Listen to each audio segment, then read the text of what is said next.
자, 5번 들어갑니다. 5번 같은 경우는 쉽게 풀 수 있는 문제인데 에릭슨의 이론으로서 옳지않은 것은 입니다.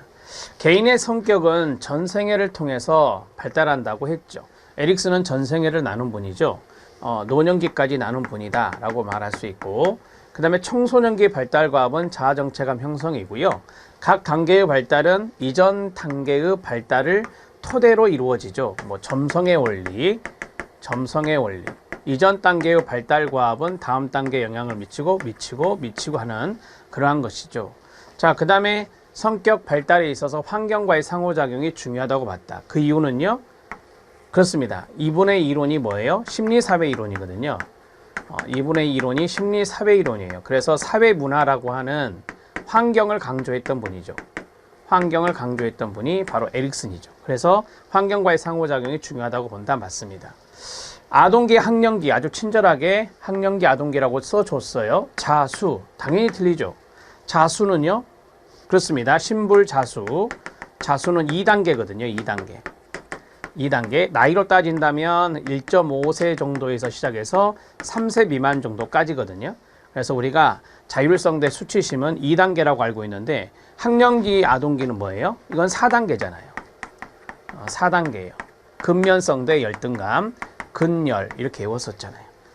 됐죠? 오케이. 여기가 틀렸습니다. 심리사회적 위기를 잘못 제시했어요. 답은 5번입니다. 자, 6번 문제 들어갑니다. 이 프로이트의 정신분석 이론이 나왔는데요. 자, 여기에 대한 설명으로 옳은 것은 입니다.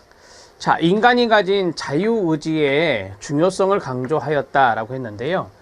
이 자유의지, 선택의 자유의지 이런 것을 좀 들어보셨을 건데요. 선택이나 어떤 행동에 있어서 선택이나 행동의 자유의지, 자유의식이라고 하는데요. 자, 이것을 강조하신 분이 칼 로저스죠. 로저스와 연관성이 있어요. 그래서 인본주의와 연관성이 있다. 이렇게 말씀드릴 수 있습니다. 인간이 가진 자유의지의 중요성은 프로이드 아니에요. 그 다음에 거세 불안, 남근 선망. 자, 이거 뭐죠? 저기 오이디푸스 컴플렉스와 엘렉트라 컴플렉스예요. 생식기가 아니고요. 언제요? 네, 남근기죠. 3단계 남근기 때 일이다. 이렇게 말할 수 있습니다. 자, 오이디푸스 컴플렉스를 이렇게 쓰겠습니다. 또는 엘렉트라 컴플렉스.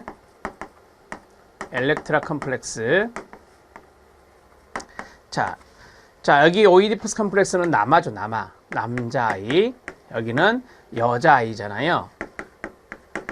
물론 이제 프로이드 같은 경우는 이제 엘렉트라 컴플렉스라는 단어를 쓰지 않았어요. 칼 융이 쓴 단어인데 어찌됐든 남자든 여자아이든 컴플렉스가 나타난다.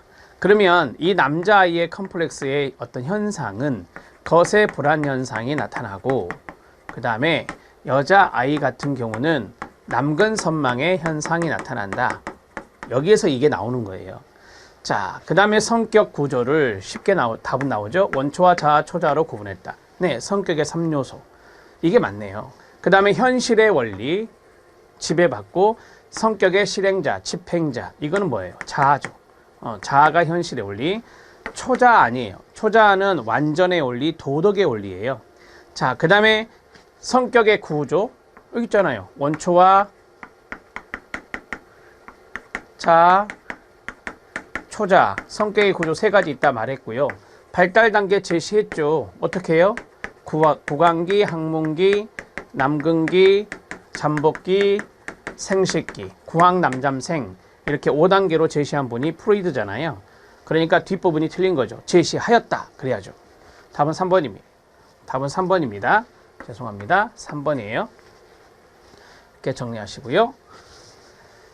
7번 문제 들어가겠습니다. 자, 7번 문제는 매슬로우의 욕구 이론인데 옳지 않은 것은 입니다. 자, 아브라함 매슬로우는 욕구 위계 이론이죠. 욕구 위계 이론. 그 다음에 이분은 인본주의 학자입니다. 칼 로저스와 함께 인본주의 학자다. 이렇게 정리할 수 있습니다. 자, 첫 번째, 인본주의니까 인간에 대해 희망적이고 낙관적인 관점을 당연히 갖겠죠. 그 다음에 여기 보니까 욕구들이 쭉 나와요. 피라미드를 그리면 자, 생, 안, 사, 존, 실 이렇게 외우시면 돼요. 자, 생리적 욕구, 안전의 욕구, 사랑의 욕구, 자기 존중의 욕구, 자아 실현의 욕구예요. 자, 2번 지문 봐주세요. 자아 존중감의 욕구가 이거거든요. 욕구 위계에서 가장 높나요? 틀렸네요. 가장 위계가 높은 건 뭔데요? 자아 실현입니다. 제일 높이 있는 게 이거잖아요. 자아 실현의 욕구가 위계가 제일 높습니다. 자, 그 다음에 일반적으로 욕구 서열이, 위계 서열이 높을수록 강도가 낮다. 네, 맞습니다. 이건 강도가 낮아요. 여기는요, 가장 강력한 욕구거든요. 가장 강력한 욕구예요. 강도가 제일 높죠. 그래서 이게 제일 넓다라고 말씀을 드렸어요. 강도가 아주 세기 때문에 제일 높고, 여기는 꼭대기에 있잖아요. 위계는 제일 높아요. 위계. 자, 우리가 이제 위계라고 하는 것은 수직을 생각하잖아요. 그래서 수직이 쫙 이렇게 돼 있으니까 위계가 높은 것은 자아 실현이다. 이렇게 말할 수 있죠. 그래서 위계 서열이 높을수록 욕구 강도가 낮다. 맞습니다. 이렇게 정리하시고, 인간은 삶을 유지하려는 동기와 삶을 창조하려는 동기를 갖는다. 맞습니까? 네, 맞습니다. 이게 인간관에 있어요. 창조성이라고. 창조성이 인간에게 있다. 이런 것들이 인본주의 관점의 인간관입니다. 인간은 자아 실현을 이루려고 노력하는 존재다. 당연한 이야기. 지금 인본주의 이론이란 걸 어느 정도 알아야, 인본주의 학자란 걸 알아야 인간에 대한 관점 3개의 지문을 우리가 해결할 수 있습니다. 간단하게 말씀드리죠. 긍정적 인간관을 가지고 있습니다. 긍정적 인간관을 가지고 있습니다. 이렇게 정리하시면 됩니다. 답은 2번입니다. 자, 8번 문제에 들어가도록 하겠습니다. 8번 문제는 반두라의 사회학습 이론입니다. 여기 주요 개념에 대한 설명으로 옳지 않은 것은입니다. 자, 첫 번째는 모방이란 단어가 보이네요. 그죠? 자, 바로바로 하겠습니다. 모델이 관찰자하고 유사할 때, 지금 이 관찰자가 관찰학습을 하려고 하잖아요. 근데 모델이 있어요. 그 모델이 관찰자와 유사할 때 관찰자는 이 모델을 더욱 모방하려는 경향이 있죠. 유사성이 있을 때 더 하려고 합니다. 전문성이 있고 지위가 높고 그럴 때 따라 하려고 하는 것이 있어요. 자, 모델이 전문성이 있고 신뢰감이 있고 그 다음에 지위가 높을 때 모방 가능성이 높아지죠. 이 정도 정리하시죠. 자, 그 다음에 자신이 통제할 수 있는 보상을 자신에게 줌으로써 자기의 행동을 유지시키거나 개선시킬 수 있다. 여러분, 여기 보면 자신이 통제할 수 있는 보상을 자신에게 준대요. 뭐예요? 자기 강화죠. 그러면서 자기의 행동을 유지시키거나 더욱더 개선시킬 수 있다. 자기 강화 아닙니까? 자기 강화. 자신에게 준다, 스스로에게 준다라고 했으니까 보상을, 그래서 자기 강화와 연관성이 있는 것이다 라고 할 수 있습니다. 자, 그 다음에 학습은 사람, 환경, 행동의 상호작용에 의해 이루어진다. 그림으로 그려드릴까요? 자, 사람이 있고요. 그 다음에 환경이 있고요. 그 다음에 행동이 있다. 이 그림 생각나시죠? 자, 이렇게 서로 상호작용을 한다. 이게 뭐예요? 상호결정론이죠. 상호결정론. 반두라가 말한 겁니다. 상호결정론. 아, 이게 상호결정론 이야기구나. 이렇게 정리하시면 돼요. 학습이 그렇게 이루어진다는 것이죠. 자, 조작적 조건화. 답이 딱 보이네요. 조작적 조건화에 의해서 행동은 습득된다. 스키너죠. 이건 스키너의 행동주의 이론이에요. 그 다음에 관찰학습 과정, 암기법. 시작. 주, 보, 운, 동 또는요. 주, 파, 운, 동.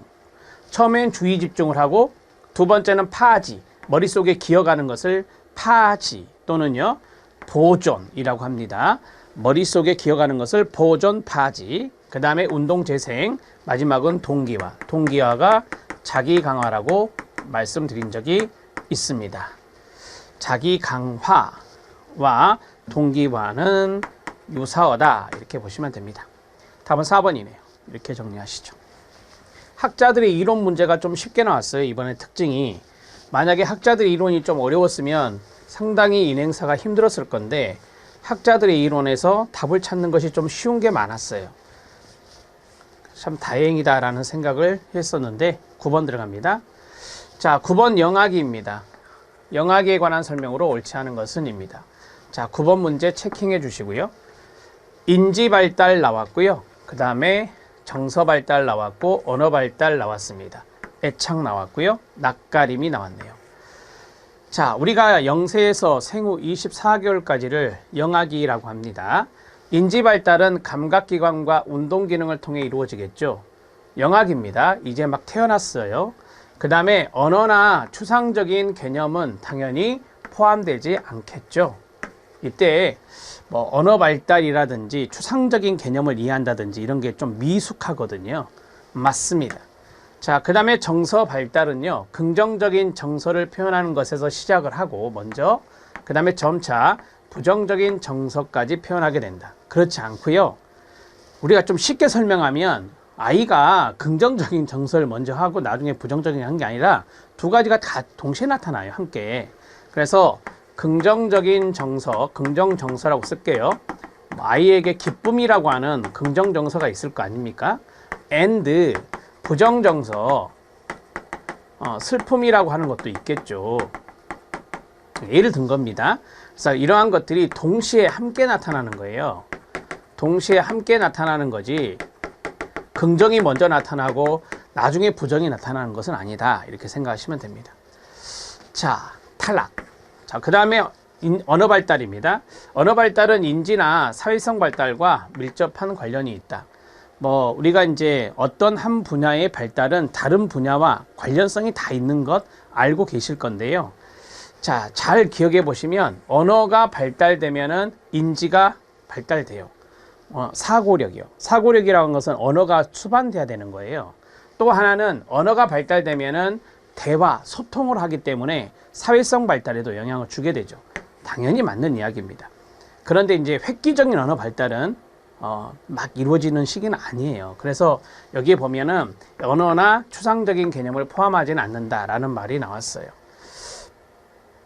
자, 이것을 오해하면 안 돼요. 인지 발달이라고 하는 것이 언어라든지 추상적인 개념은 포함되지 않는다는 소리는 뭐냐면 주로 이제 이때 많이 발달하는 시기가 감각기관이나 운동기능을 통해서 인지 발달이 많이 이루어지는 거다. 언어 발달이 획기적으로 일어나는 것은 아니기 때문에. 하지만 조금이라도 언어를 사용하잖아요. 24개월 미만 정도면 언어를 어느 정도 사용하거든요. 그래서 이 언어 발달이라고 하는 녀석이 인지라는 요소와 사회성 발달에 영향을 끼치게 되는 것이죠.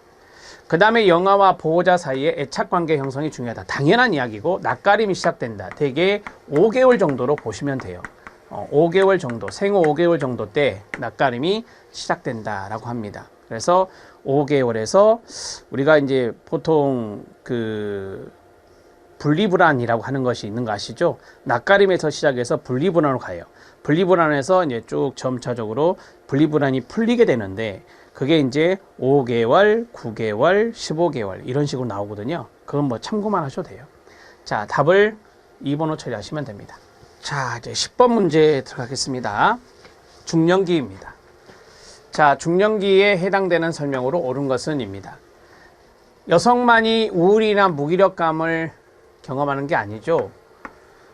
중년의 남성도 있어요. 중년의 남성도 갱년기 경험합니다. 그래서 남성 and 여성 모두 갱년기 경험을 합니다. 지금 중년기를 우리가 하고 있습니다, 여러분. 자, 그 다음에 여성은 에스트로겐 성호르몬이죠. 분비 감소되는 거 맞고요. 남성은 테스토스테론 성호르몬이죠. 증가하지 않고 성호르몬은 남성이든 여성이든 둘 다 감소합니다. 그 다음에 인지적 반응 속도. 여기서 중요한 것은 반응 속도거든요. 최고조에 달한다 틀렸죠. 좀 떨어지는 것이 일반적이에요. 인지적 반응 속도가 떨어진. 이게 다수설이에요. 일반적으로 그렇다라고 하는 겁니다. 자, 그 다음에 외부의 외부 세계에 쏟았던 에너지가 자신 내부로 향한다. 이거 배운 것 같은데 구스타브 칼 융의 개별화입니다. 구스타브 칼 융의 개별화는요, 바로 중년기 때 나타나는 특징이죠. 자, 외부 세계에 쏟았던 에너지를 자신의 내부로, 외적 자아를 내적 자아로, 그 다음에 물질적인 측면을 정신적인 측면으로 이런 식으로 옮겨가는 것을 개별화라고 배웠죠. 그러니까 맞습니다. 자, 친밀감 영성이 주요 과합이다. 친밀감 영성은 에릭슨이 뭐라고 말했냐? 성인 초기라고 했죠. 중년기 바로 앞에 성인 초기, 이것을 청년기라고 하죠. 친고라고 하잖아요. 친고, 고립감, 친밀감 대 고립감, 이걸 소외감이라고도 합니다. 소외감. 자, 사회 관계망이 축소된다라고 했는데 그렇지 않죠. 여러분들 알다시피 중년기가 저기 40에서 64면은 24년 정도 돼요. 35세부터 보기도 하거든요. 그러면 25년에서 30년 사이인데 중년기가 사회적 관계망이 폭넓어지죠. 그래서 여기 부분도 틀렸어요. 여기도 당연히 틀렸고. 자, 답은 4번입니다. 11번 문제에 들어갑니다. 유아기입니다. 3에서 6세. 그래서 에릭슨의 이야기를 한다면 3단계에 해당돼요. 옳은 것은 입니다. 그러면 오이디푸스 컴플렉스가 나왔거든요. 이거 남근기라고 가르쳐 드렸죠. 프로이드는 남근기가 3단계거든요. 그러니까 맞아요. 남아는 오이디푸스 컴플렉스를 경험하고 여아는 엘렉트라 컴플렉스를 경험한다. 네, 유아기가 3단계니까 컴플렉스가 남근기여서 3단계 딱 떨어집니다. 콜버그에 의하면 인습, 자, 도덕성 발달에서 전인습이 있고 인습이 있고 후인습이 있잖아요. 이렇게 세 가지의 수준, 레벨이 있어요. 자, 이게 첫 번째 수준, 전인습 수준, 인습 수준, 후인습 수준인데 여기 나이가 10살에서 11살이에요. 10살 정도 되거든요. 그럼 지금 3에서 6세니까 전인습이야 되죠. 이전, 이후거든요. 그래서 여기가 전인습 수준이야 돼요. 전인습 수준의 도덕성 발달 단계를 보인다. 그 다음에 피아제의 구체적 조작기에 해당되나요? 구체적 조작기는 그렇습니다. 초등학교 시기거든요. 그러면 아동기라고 쓰면 되겠죠. 아동기가 구체적 조작기란 말이에요. 그래서 상징적 사고가 가능하다. 이건 맞아요. 상징적 사고는 상징놀이와 연관성이 있거든요. 상징놀이와 연관성이 있어서 이건 전조작기예요. 상징적 사고가 가능해서 상징놀이한 시기는, 그래서 이거는 맞지만 3에서 6세가 전조작기에 들어가 있으니까 이게 틀렸다라고 말할 수 있겠습니다. 인지 발달은 상위 개념과 하위 개념을 구분하여 완전한 수준의 분류, 유목화라고 하죠. 이거 유목화. 그러니까 상위 개념이 있고 하위 개념이 있다. 이거 분류라고 하거든요. 유목화라고 해요. 이 유목화가 획득되는 시기는 구체적 조작기예요. 구체적 조작기 때 분류 능력을 보인다 라고 말할 수 있어요. 그래서 이거는 아동기의 특징이에요. 아, 4번은 아동기 특징이구나. 그래서 탈락. 자, 영아기에 비해서 성장 속도가 빠르다? 아니요. 영아기가 제1 성장 급등기거든요. 제1 성장 급등기예요. 제1 성장 급등기이기 때문에 영아기에 비해서 성장 속도가 빠르지 않습니다. 물론 지속적으로 성장하는 것은 맞고요. 자, 그래서 답은 1번입니다. 답을 찾긴 쉬웠어요. 뭐 남근기에 해당되는 게 컴플렉스인지는 아시니까 남근기 프로이드 그럼 이건 3단계인데 이게 답이네 이렇게 체크하셨을 것 같아요. 11번의 답은 1번입니다. 2번은 전인습 수준이고요. 3번은 구체적 조작기가 틀렸어요. 구체적 조작기는 아동기니까. 그 다음에 4번도 아동기. 5번은 왜 틀렸다? 영아기가 성장 속도가 유아기보다 빨라요. 영아기를 그래서 제1 성장 급등기라고 합니다. 제2 성장 급등기는 청소년기가 되고요. 12번 문제 들어갑니다. 로저스의 인본주의 이론입니다. 로저스의 이론을 현상학 이론이라고도 합니다. 로저스의 이론을 현상학 이론이라고 하고요. 옳은 것은 입니다. 자, 인간의 주관적 경험을 중시한다. 맞습니다. 현상학 이론에서 강조하는 것이 개인의 주관적인 체험, 주관적인 경험이거든요. 인간은 자아실현 경향을 가지고 있다. 왜요? 인본주의 인간관이니까. 자, 인간의 욕구 발달 단계 아니요. 인간의 욕구 발달 단계를 제시한 사람, 욕구 위계 이론 생각하시면 되거든요. 그게 바로 그렇습니다. 매슬로우입니다. 자, 이따 매슬로우 써드릴까요? 매슬로우. 자, 그 다음에 완전히 기능하는 사람은 충분히 기능하는 사람하고 동의합니다. 누가 말했다? 로저스가 말했죠. 충분히 기능하는 사람, 완전히 기능하는 사람. fully functioning person, 사람은 자신의 경험에 대해서 개방적이다. 네, 맞습니다. 자, 우리가 충분히 기능하는 사람이 될 수 있는 조건이 5가지가 있어요. 5가지 조건이 있는데, 자, 첫 번째 여기 나왔네요. 경험 개방성. 5가지 중에 하나만 지금 쓴 건데요. 그 다음에 제가 앞에서 자유의지 할 때 말씀드린 거 있죠. 선택이라든지 행동의 자유. 자, 그 다음에 세 번째가 자기 신뢰, 자신의 유기체에 대한 신뢰. 그 다음에 실존적인 삶, 매사 충실한 삶을 살아가는 실존적인 삶. 마지막이 창조성이에요. 요 5가지거든. 요 5가지가 겸비되었을 때 우리는 충분히 기능한 사람이 된다라고 말해요. 모두 다 이루어져야 돼요. 자, 디귿 틀렸으니까 기억과 니은과 리을. 답은 3번입니다. 자, 이번 시간에 마지막 문제 13번 문제 들어갑니다. 융의 문제는 좀 어려울 때가 있고 쉬울 때가 있는데 이번엔 다행히 쉽게 나왔어요. 융의 이론은 분석심리 이론이에요. 제가 이 융의 이론은 개념 문제가 거의 대부분을 차지합니다 라고 말했죠. 다 개념 문제입니다. 자, 무의식을 개인 무의식과 집단 무의식으로 구분한 분이에요. 개인 무의식은 개인과 상관이 있는 거고요. 그 다음에 집단 무의식은 말 그대로 집단적으로 공유하는 거예요. 집단적으로 공유하는 것이 집단 무의식이고요. 가장 심층부에 있는 거예요.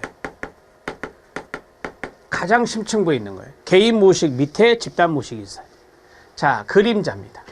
그림자, 음영이라고도 하죠. 음영.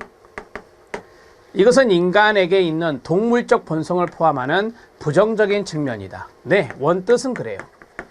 원뜻은 인간의 어둡고 사악한 측면, 동물적인 본성을 포함하는 어둡고 사악한 측면이기 때문에 부정적인 측면이라 말할 수 있어요. 그러나 더 나아가서 우리가 그림자라고 하는 것은 밝은 면도 동시에 존재하는 거예요. 그래서 창조적인 면, 인간의 긍정적인 면, 건설적인 면까지 포함하는 개념이 음영이라는 것도 알아놓으시면 좋아요. 맞습니다. 왜? 원뜻이 부정적인 측면이기 때문에 틀렸다고 볼 수는 없어요. 페르소나는 개인이 외부 세계에 보여주는 이미지 혹은 가면이다. 이게 중요한 단어죠. 페르소나는 그래서 자아의 가면이라고 그래요. 자아의 가면을 뜻하는 히라버가 페르소나입니다. 맞습니다. 자, 그 다음에 제가 이거 성 바꿔서 많이 나온다고 했잖아요. 아니무스, 아줌마가 무스 발랐다. 암기법, 여성의, 그렇죠?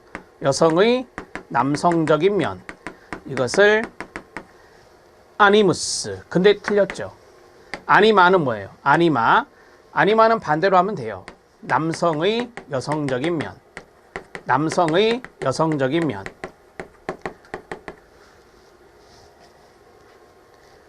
여성의 남성적인 면. 측면. 그 다음에 남성의 여성적인 면. 아니마입니다. 자, 틀렸죠? 이것이 바로 뭔지 아시죠? 아니무스, 아니마가 그렇습니다. 양성성을 말하는 거죠. 양성성을 이야기하는 거예요.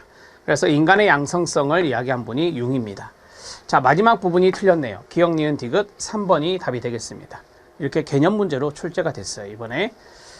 자, 13번 문제까지 했는데 조금 어려운 문제, 생각해야 될 문제도 있었거든요. 그 내용들 다시 점검하시면 됩니다.